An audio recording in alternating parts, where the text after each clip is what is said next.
George Miller had lived a life built on routine, sacrifice, and steady work. For 42 years, he had punched the clock at the Ford plant in Dayton, Ohio. Every overtime shift, every skipped vacation, every dollar carefully tucked away had been for one reason: to secure a safe and steady retirement. Before we continue, please subscribe to the channel and write in the comments. On a gray April morning, George walked into the neighborhood bank with the same quiet confidence he always carried. He greeted the familiar security guard with a nod, smiled at the teller he had known for over a decade, and slipped his card into the ATM machine. The screen flickered to life. "Enter your PIN." George's fingers moved with muscle memory. Those 4 digits had been with him longer than most of his friendships. He requested $200 in cash, the amount he always withdrew at the beginning of the month. But instead of the expected hum of the machine, 4 words appeared on the glowing screen. Insufficient funds. George froze. He removed the card, cleaned the strip against his flannel shirt, and tried again. Same result. Confused, he switched to his savings account card. His nest egg, the account he checked just last week. $18,312, a lifetime of effort and numbers. His heart hammered in his chest as he entered the digits. Insufficient funds. A cold sweat broke across his forehead. His jaw tightened. He checked the receipt the machine spat out. Balance, $0. Transaction time, 9:12 a.m. George's world tilted. This had to be a mistake, a glitch, a system error.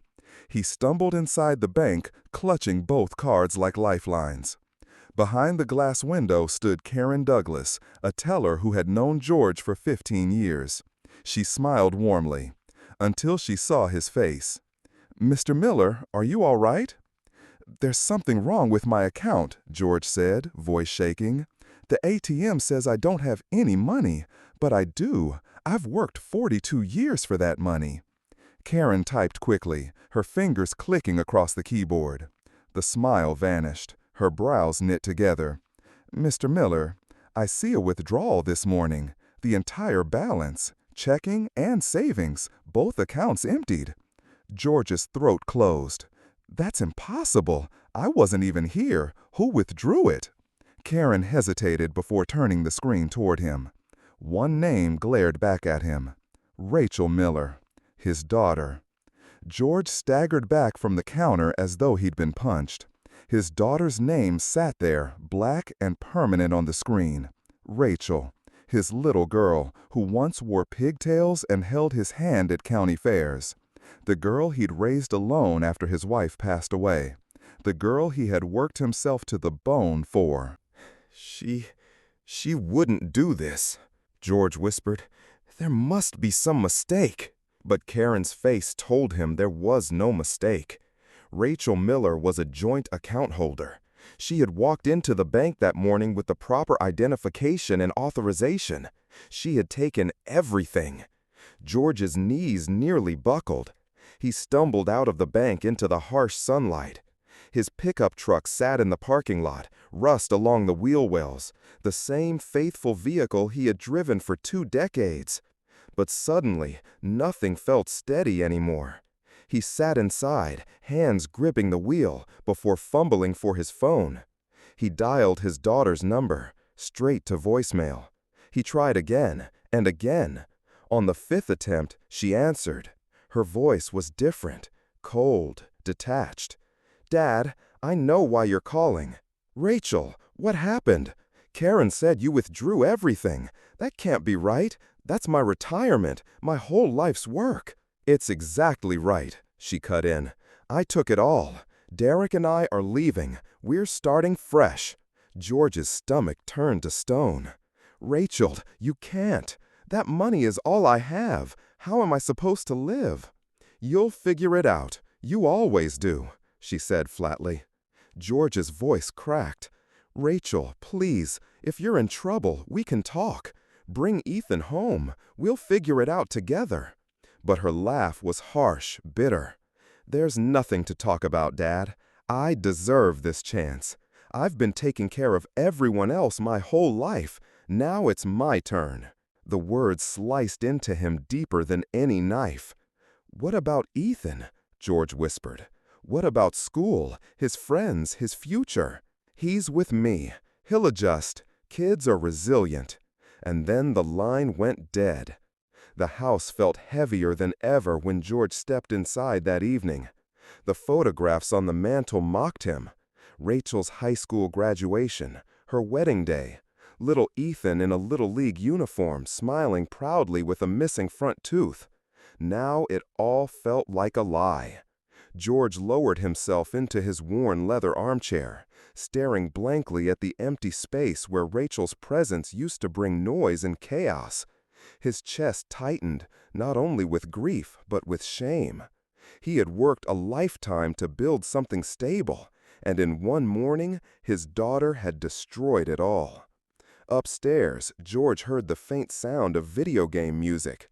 Ethan, his grandson, was home. George braced himself. How do you tell a 17-year-old that his mother had just betrayed them both? That the woman who tucked him in at night, who packed his lunches, had chosen a criminal over her own son's security? Footsteps creaked across the floor. Moments later, Ethan descended the stairs, tall and lean, with the beginnings of manhood carved into his features. His brown hair hung slightly into his eyes, and he wore the calm expression that often made him seem older than his years. "Grandpa," Ethan said gently, "we need to talk." George blinked. He had expected confusion, shock, maybe tears, but not this quiet certainty. I don't know how to say this, Ethan," George stammered. "Your mom, she—" "I already know," Ethan interrupted. George's jaw slackened. "You— what?" Ethan took a seat across from him, resting his hands on his knees with a steadiness that unsettled George. "I heard them," Ethan said simply. "Mom and Derek. They were planning it Monday night. I was getting a glass of water when I overheard them in her room, talking about accounts, money, and leaving this town for good." George felt the floor tilt beneath him again. "You've known? Since then?" Ethan nodded. "I didn't want to say anything until I had a plan." George's mouth opened, then closed. His grandson, 17 years old, was talking like a man far beyond his age. "What do you mean, a plan?" George asked cautiously. Without a word, Ethan stood and walked to the entryway. He picked up his backpack, pulled out a thick manila folder, and laid it on the coffee table between them. "I did some research," Ethan explained, "about Derek, about Mom, about everything." George leaned forward, his weathered hands trembling as Ethan spread the contents of the folder across the table. George's breath caught in his throat. "This was posted on the Columbus Police Department website," Ethan said matter-of-factly. "He's wanted for armed robbery. There's even a reward. I printed it at school yesterday during lunch." George stared at the black and white face of the man who had been sitting at his kitchen table just weeks ago, asking polite questions about pensions, retirement savings, and home ownership. "How did you?" George's voice cracked. "I couldn't sleep after I heard them," Ethan continued. His handwriting covered pages of notes, dates of arrests, details from news clippings, addresses scribbled down from overheard conversations. "I looked up everything I could find about Derek Collins. He's dangerous, Grandpa, and Mom is with him." George felt both pride and sorrow rise in his chest. Pride that his grandson had the intelligence and courage to gather this information. Sorrow that the boy had been forced into the role of protector instead of child. "But Ethan," George swallowed hard, "why didn't you tell me sooner? Why didn't you stop them before they took the money?" Ethan's gaze was steady, his tone calm. "Because I knew what you'd do. You'd try to talk Mom out of it. You'd forgive her like you always do, and she would have found another way to take everything from you. From us." George flinched at the truth. "I couldn't let that happen," Ethan said firmly. "So I did something better." He slid a final sheet of paper across the table, a confirmation number handwritten neatly with the time, 9:45 a.m., anonymous tip hotline call. George picked it up with trembling fingers. "Ethan, what is this?" "I called the police this morning. Ethan said quietly but with unshakable conviction. I told them exactly where to find Derek. I gave them the address, the car description, everything. George sat back, stunned. His grandson, 17 years old, had outsmarted them all.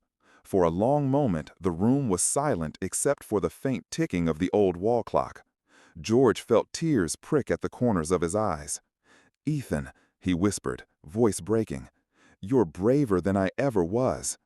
Ethan's eyes softened, his youth flickering through the calm exterior. "I learned from you, Grandpa. You've always protected me. I just wanted to protect you this time." The next evening, George and Ethan sat in the living room, their chessboard spread across the coffee table. For the first time in days, the house felt steady again.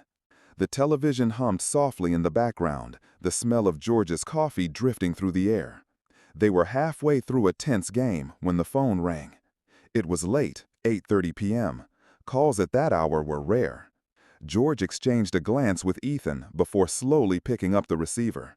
"Hello?" The voice on the other end nearly shattered the room. "How could you do this to me?"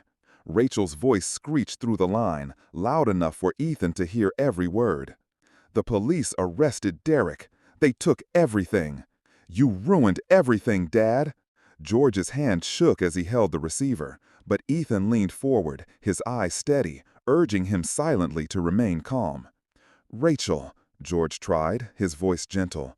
"Where are you? Are you safe?" "Safe?" Rachel spat. "I'm broke, alone, stranded because of you. Don't play dumb. You told the police, didn't you? You gave them our address. Don't lie to me." George inhaled slowly. The truth was in his throat, but he hesitated. Should he reveal Ethan's role? Should he protect his grandson? "Yes," George said finally, his voice firm. "I called them." Ethan's eyes flickered with surprise, then gratitude. His grandfather had shielded him.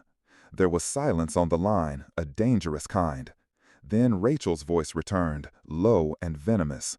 "I can't believe you'd betray your own daughter." George's hands clenched into fists. "You stole my life's work, Rachel. 42 years of labor. That was my retirement, my security.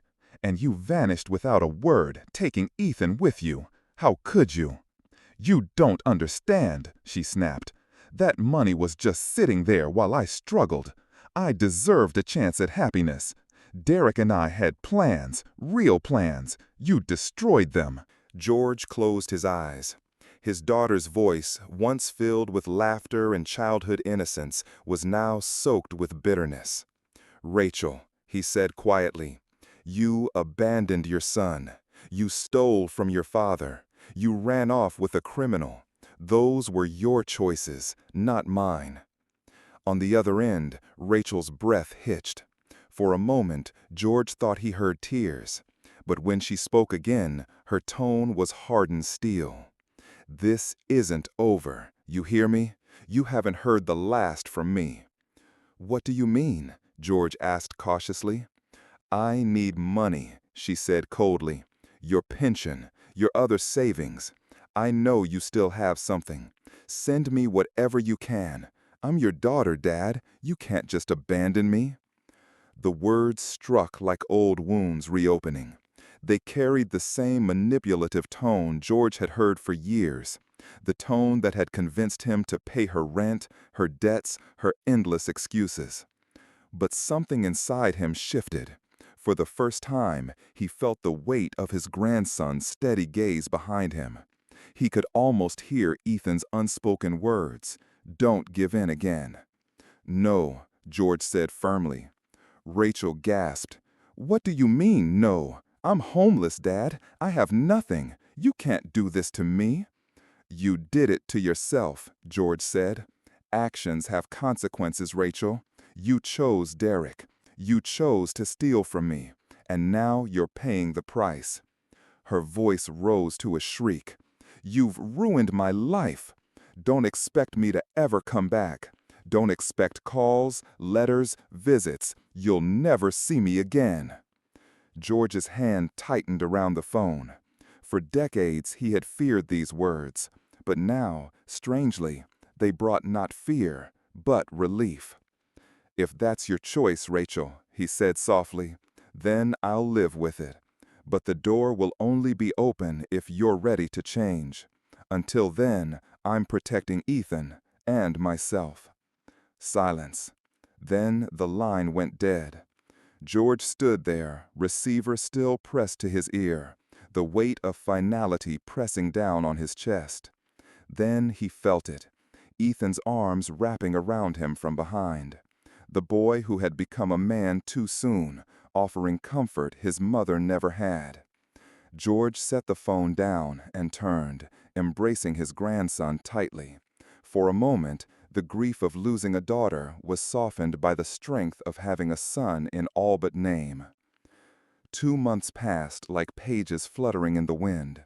The chaos of April slowly melted into the warm beginnings of summer. For George, life settled into a rhythm he hadn't felt in years. There was no Rachel to demand help with rent, no Derek lurking with false promises.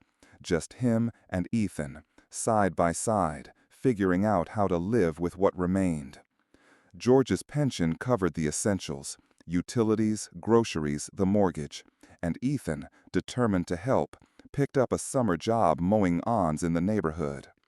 At 17, he carried himself with a quiet pride.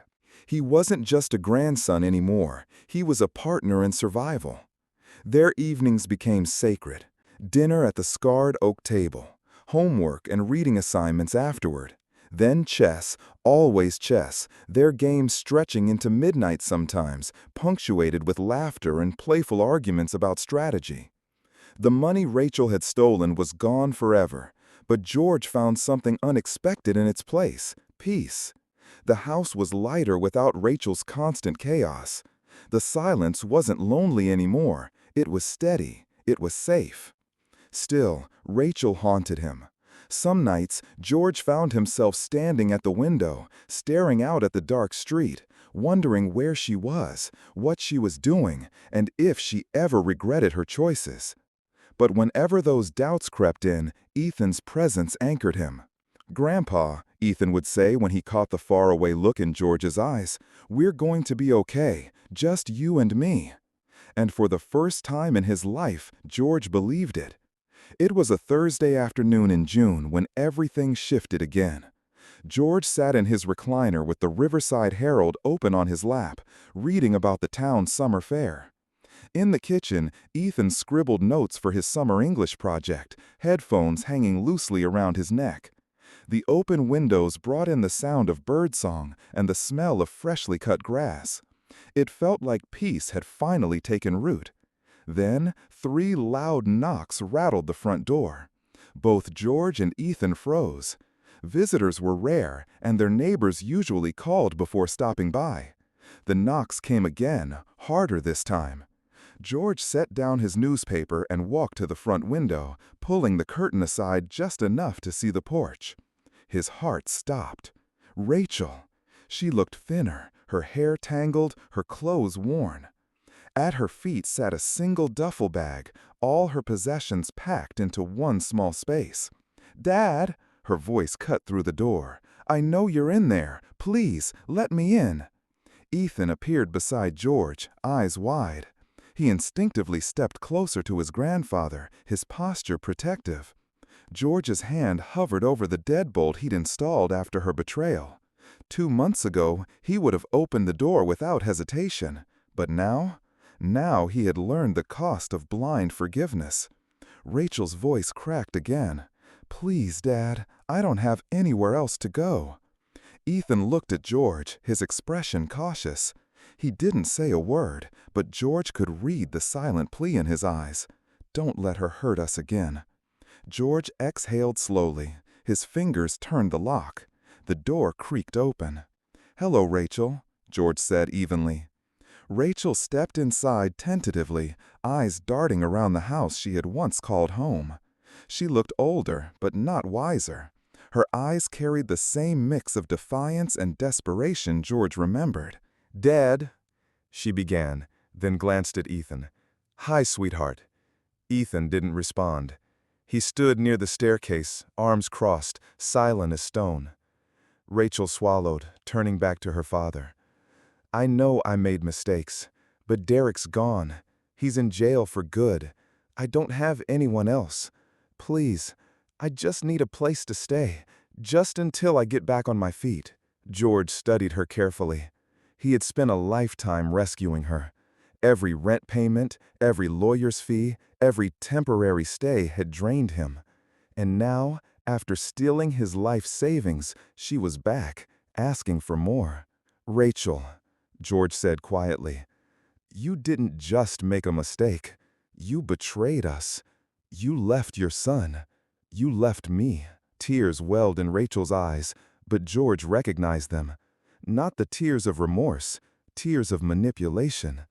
"Dad, please, I'm your daughter. Doesn't that mean anything?" Ethan finally spoke, his voice steady but sharp. "Your mom. That should have meant something too." Rachel flinched as if struck. Her eyes filled with hurt, but still she pressed on. "I can change," she whispered. "I just need time. Please, let me stay." George's chest tightened. The part of him that still remembered Rachel as a little girl in pigtails wanted to say yes. But the man who had lived through betrayal knew better. "You can stay," George said finally, his voice firm, but with rules. "No money, no lies, and if you hurt Ethan again, you're gone for good." Rachel's tears fell freely now. She nodded, but George wasn't sure if it was acceptance or calculation. At first, Rachel behaved. She helped with chores, cooked dinner, even asked Ethan about school. For a brief moment, George allowed himself to hope. But old patterns don't vanish overnight. Within 2 weeks, Rachel began asking for small things. $20 for groceries, then $50 just to pay a bill. George refused, and each refusal cracked her facade of cooperation. One night, George found her rifling through his desk drawers. When he confronted her, she claimed she was just looking for a pen. But George knew better. Ethan's trust was gone. He avoided his mother, staying late at his summer job, spending more time at the library. When he did come home, his interactions with Rachel were curt, guarded. The breaking point came on a humid July evening. George walked into the living room to find Rachel screaming into her phone. "You promised me money," she shouted. "You said you'd send something." When she noticed George watching, she slammed the phone down. "Who was that?" "No one," she snapped. "Rachel." George's voice was low, dangerous. "You haven't changed." Rachel's shoulders slumped. "Dad, please, I'm trying, but I can't survive like this. I need help." "You need accountability," George said sharply, "not handouts." For the first time, Rachel didn't argue. She simply picked up her duffel bag, slung it over her shoulder, and walked to the door. "Maybe I don't belong here," she whispered. And just like that, she was gone again. Weeks passed. Rachel didn't return. She didn't call. George and Ethan resumed their rhythm, their fragile peace restored. Yet both knew the wound Rachel had left might never fully heal. One night, as they sat across from each other over a chessboard, George finally spoke the words that had been buried in his chest. "I'm sorry, Ethan, for all of it, for not protecting you from her choices sooner, for letting her take so much from us." Ethan looked up, his eyes calm, steady, older than 17 years should have allowed. "You don't have to be sorry, Grandpa," he said.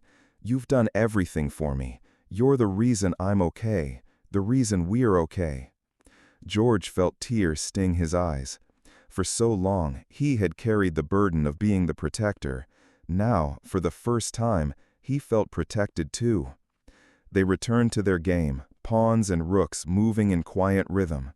The house around them hummed with a peace George had once thought impossible.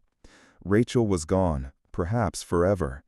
But in her absence, George discovered something stronger than betrayal: resilience.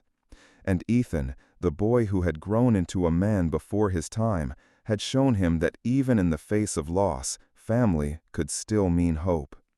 Years later, George would look back on that summer as the turning point, the moment he stopped enabling and started truly living.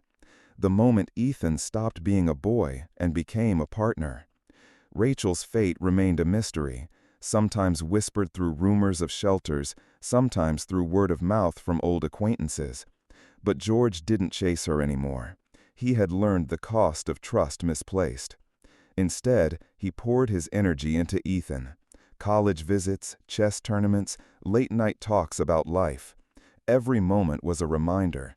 Though he had lost a daughter, he had gained something unbreakable.